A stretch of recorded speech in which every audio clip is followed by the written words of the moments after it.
And we are back, ladies and gentlemen, for another predictions video where the pre-video talk has to be about deadline day. We'll start with Man City, bringing in Manuel Akanji. In my opinion, a fantastic player and another great addition to their squad. Be interested to see if he makes his debut at the weekend. I'm not so sure he will, but I think we'll definitely be seeing him in the Champions League. Next, I think we definitely have to move on to Chelsea, who have now spent the most money of any team in any window in Premier League history, 287 million spent on new players, and of course the two deadline day signings of Aubameyang for 30 million, which is crazy when you think they only spent 100 million on Lukaku last season and then have just loaned him out to bring in a 33-year-old Aubameyang. And of course as well bringing in Denis Zakaria on loan from Juventus, a player who I would have liked to have seen at Manchester United until of course we signed Casemiro. Speaking of on loan from Juventus, we then had Artur moving to Liverpool. And finally, we cannot talk about the transfer window without talking about Nottingham Forest signing quite literally two new teams, 21 players in. They were only missing a fourth striker to complete two full starting 11s. Absolute madness from them. Very interested to see what they do in January. But the teams are all locked in now. The best bit of news from my perspective as a Manchester United fan is that Ronaldo did stay. I think that is a good thing. I know some Manchester United fans, arguably most, think it's a bad thing. I think it's a good thing that he stays. I think we need a player with that sort of winning mentality and that attitude in the squad. But that is it now. The teams are locked in until January, so the season can now get fully underway. And I'm just excited now to see the new FIFA, so I get to use all the new players. And do make sure to subscribe to my gaming channel, because we will be having a lot of FIFA 23 content on there once the new game drops. Right, let's just get back into our usual process, run through the results from Game Week 5 and look ahead to today's fixtures in Game Week 6.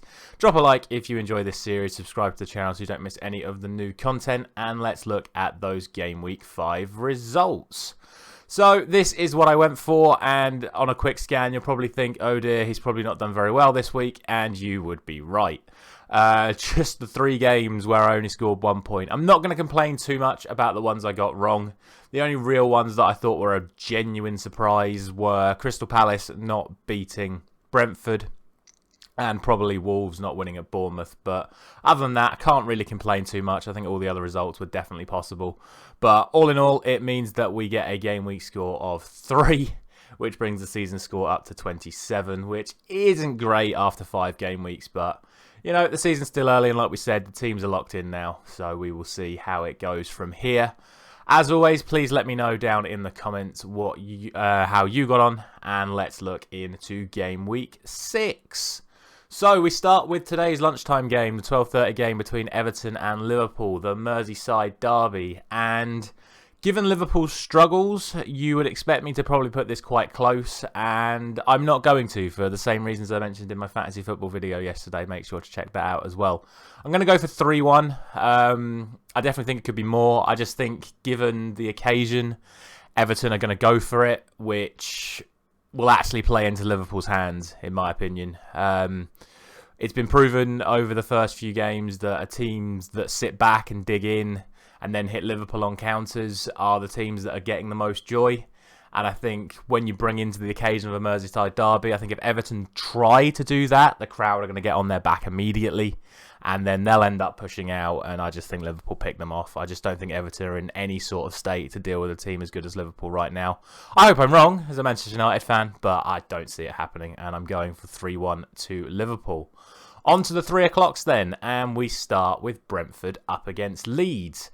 And I think this is a really hard one to call. Brentford and Leeds' form has been a little bit inconsistent so far this season. So I'm just going to be safe and just go for a boring 2-1 home win. I don't really know what else to say about that. I genuinely think all 3 results are possible here. But from what I've seen, I think Brentford definitely have the means of hurting Leeds. And with Rodrigo out injured and the state of Patrick Bamford always in flux, it's hard for me to say that Leeds have enough to outscore Brentford today.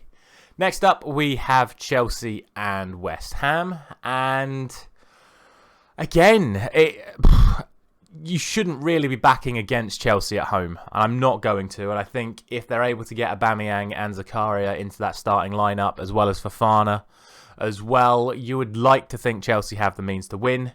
So I am just going to edge it in their favour, and I'm going to go for 2-1 again. But if West Ham play the way they did against Spurs, they're definitely more than capable of getting a result here against the side, which in my opinion has been performing well below the levels we've seen from Spurs so far this season. So a tough game, a big London derby, but I'm just going to give this one to Chelsea as the home team here. Next up, we have Newcastle and Crystal Palace. And I said in my Fantasy Football video yesterday, I think Alexander Isak is a great option, and I think he is going to be a massive threat for Crystal Palace today if he is fit enough to start. I do think Newcastle do get the result here, and I'm going to go for my third 2-1 prediction in a row here. But I think it's fully justified. I think Newcastle are a better team. They're definitely a team on the up. But Crystal Palace definitely have the means of hurting Newcastle the other way. Just not enough to get the result today, in my opinion. Next to two newly promoted sides, although, as we've said about the 21 signings, it's hard to judge Forest based on last season's form. They did do well against Bournemouth last season. Bournemouth, of course, without Scott Parker as their manager now. So, lots of factors to take into this one. I think Forest have too much for Bournemouth today, personally, so I shall be going for a 2-0 win for them. Next up, it is Tottenham and Fulham. And realistically, this is only going one way. I hope for Fulham's sake they do put up a good performance. They've obviously performed very well so far. We're able to bring in the signings of Willian on the final day. It's a shame for them that the Justin Kluivert deal fell through, but Willian is a fantastic addition for them, and I think they got Dan James over the line in the end as well. So new signings in for them, but I think Tottenham have far too much for them today. I'm going to go for 3-1. I think Mitrovic is always going to be a threat, and it's going to be hard for me to put a 0 next to Fulham while he's in this sort of form. So I'm going to go for 3-1 just because of Mitrovic.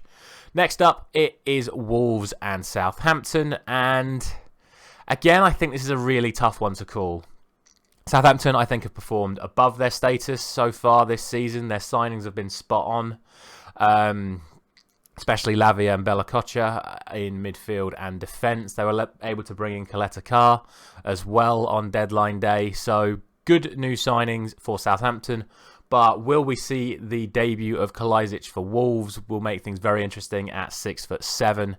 Much, much bigger than the Southampton defenders. Could be a very interesting game. I'm going to go for 1-0 to Wolves based on just how well Wolves have defended in the last couple of games. So that is how I'm edging it in their favour. Finally, we have the Saturday evening game between Aston Villa and Manchester City. And on current form, there's just only one way this game goes. I'm going to go 4-1 to City. I think this will be the first game where we see a proper sort of like Pep roulette scenario. I think there could be 3 or 4 changes to the Man City starting lineup, especially considering that they are away to Sevilla on Tuesday night. But even then, I expect Man City to blow Aston Villa away. Villa are in deep, deep trouble at the moment, and I've said over the last couple of videos, I think Gerrard's job could be in jeopardy. And I think a home thrashing from Man City could potentially be it already. So we will be interested to see how that ends up.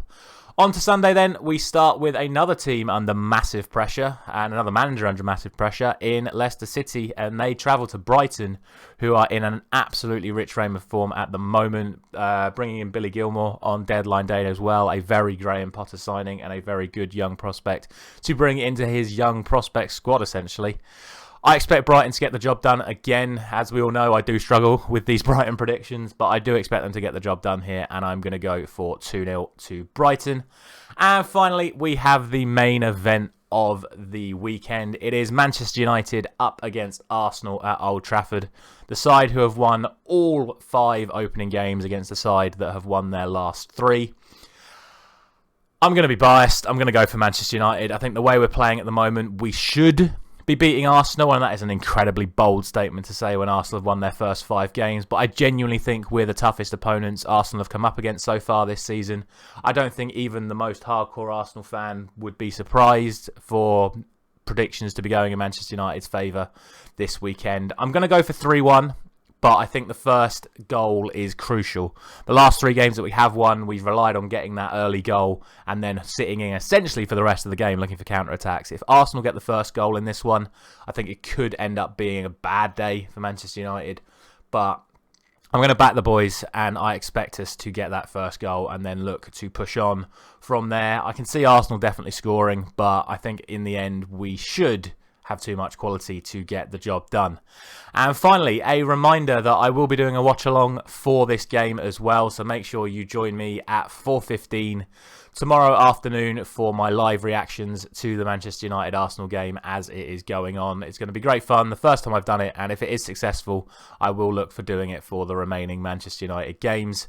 And of course, finally, all that is left to say is do not forget to put in the comments your predictions for this week. As always, I will put in the description of the video all of the fixtures for this weekend, so you can just quickly copy and paste them down and let me know what you think is going to happen.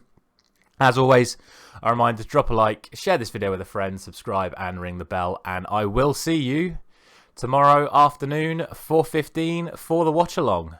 Thank you very much for watching.